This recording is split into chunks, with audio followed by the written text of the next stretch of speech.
नमस्कार दोस्तों, आशा करता हूं आप सब बहुत अच्छे होंगे। देखिए आज हम डिस्कस करेंगे 24, 25 और 26 अप्रैल का द हिंदू न्यूज़पेपर और PIB that is press information bureau का इंपोर्टेंट करंट अफेयर्स। तो लीजिए गाइस स्टार्ट करते हैं। सबसे पहले बात करेंगे पंचायत राज दिवस के बारे में। बिल्कुल 24 अप्रैल को मनाया जाता है। लक्ष्मीकांत जो हमारी इंडियन पॉलिटी की बुक है, सेपरेट चैप्टर है पंचायत। अच्छे से पंचायत को पढ़ लेना, कौन सी क्या कमेटी बनी, कब ये पंचायत आया, कब गांधी जी ने क्या कुछ का, सब कुछ पढ़ लेना जीरो से। बहुत जरूरी है पंचायत, ठीक है। उसके बाद में हम बात करेंगे WTO के बारे में। तो देखिए वर्ल्ड ट्रेड ऑर्गेनाइजेशन की अगर हम बात करें, कल 25 अप्रैल को बिल्कुल द हिंदू में चर्चा में था, फ्रंट पेज पे आया था, लेकिन बहुत सारे कोचिंग इंस्टीट्यूशन ने कल का करंट अफेयर में कवर भी नहीं किया। पता नहीं अपना करंट अफेयर कहां से क्या लोग डालते हैं, लेकिन नो नीड टू वरी। देखिए इस मंथ के एंड में हम आपको देने वाले हैं 110 पेज का, पूरे 15 महीने का करंट अफेयर 110 पेज में daily the Hindu PIB notes हमारा जो टेलीग्राम चैनल है वहीं पे पब्लिश हो जाएगा फ्री ऑफ कॉस्ट, ठीक है गाइस।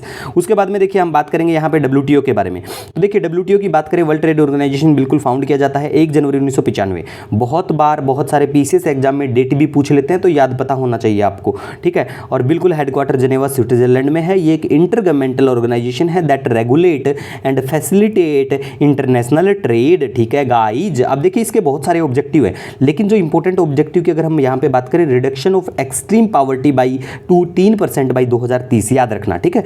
अब देखिए इसके कुछ एग्रीमेंट है, तो एग्जाम में कई बार पूछा जाता है और पूछा जा चुका भी है, ठीक है, कि इनमें से कौन सा क्या एग्रीमेंट है, किस ऑर्गेनाइजेशन से संबंधित है, ठीक है। तो देखिए agreement on tariff and non tariff, trade and services, intellectual property right से संबंधित, ट्रिम्स जो है इन्वेस्टमेंट मेजर से संबंधित।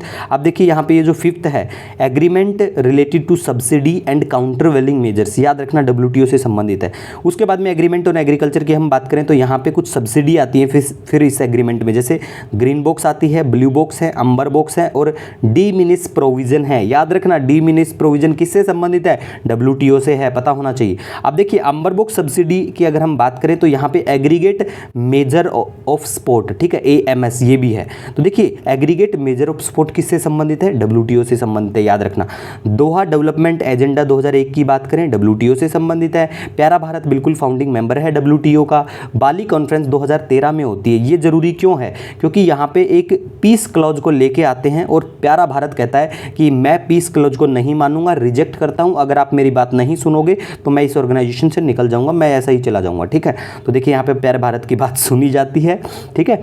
तो पीस क्लॉज किससे संबंधित है, WTO से, याद रखना, ठीक है गाइस। उसके बाद में देखिए हम बात करेंगे यहाँ पे प्राइम मिनिस्टर हमारे जो हैं साहब, उनको रिसीव करते हैं, क्या रिसीव करते हैं, लता दीनानाथ मंगेशकर अवार्ड, ठीक है।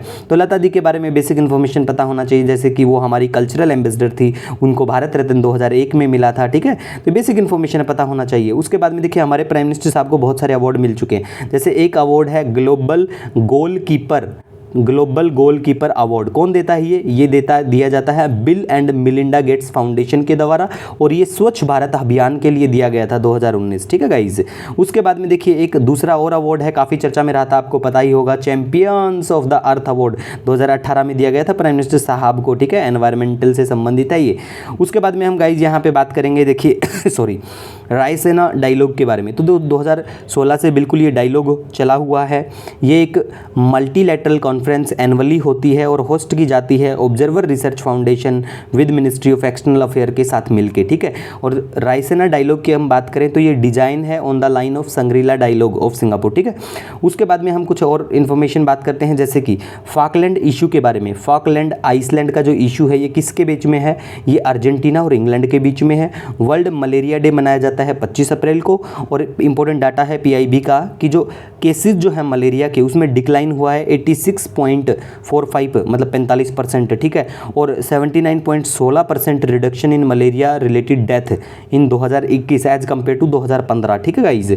उसके बाद में देखिए Gujarat gets India's first portable solar rooftop system. उसके बाद में पाली जो पड़ता है, पाली इन जम्मू, इंडिया का फर्स्ट कार्बन न्यूट्रल पंचायत, ठीक है, पता होना चाहिए, बहुत इंपॉर्टेंट है ये। उसके बाद में हम बात करें, इंडिया जो है 3rd हाईएस्ट मिलिट्री स्पेंडर है वर्ल्ड में बात करें। अगर 5 लार्जेस्ट स्पेंडर की बात करें तो US, चाइना, प्यारा भारत, UK और रशिया हैं। एक रिपोर्ट आती है, किसकी आती है, Stockholm International Peace Research Institute SIPRI की जो रिपोर्ट आती है वो बताती है ये, ठीक है। उसके बाद में हम बात करें कुरिल आइलैंड इशू। देखिए मैप में भी मैं डाल दूंगा बिल्कुल, टेलीग्राम मैप, इसका टेलीग्राम चैनल पे मैप शेयर कर दूंगा, वैसे आप भी देख लेना बिल्कुल सर्च करके कि कुरिल आइलैंड कहाँ पड़ता है। ये इशू है बिल्कुल किसके बीच में है, रशिया और जापान के बीच में, ठीक है। उसके बाद में हम बात करें तो देखिए मैक्रोन जो है वो री इलेक्ट हुए हैं as a president of France. उसके बाद में देखिए गाइस FCRA के बारे में बात करें, फिर से चर्चा में, फॉरेन कंट्रीब्यूशन रेगुलेशन एक्ट के बारे में बात करें भाई 9 मई 2021 का प्लेलिस्ट में जाके वीडियो देख लेना, जीरो लेवल से समझा रखा है, कुछ भी नहीं छूटेगा, ठीक है गाइज।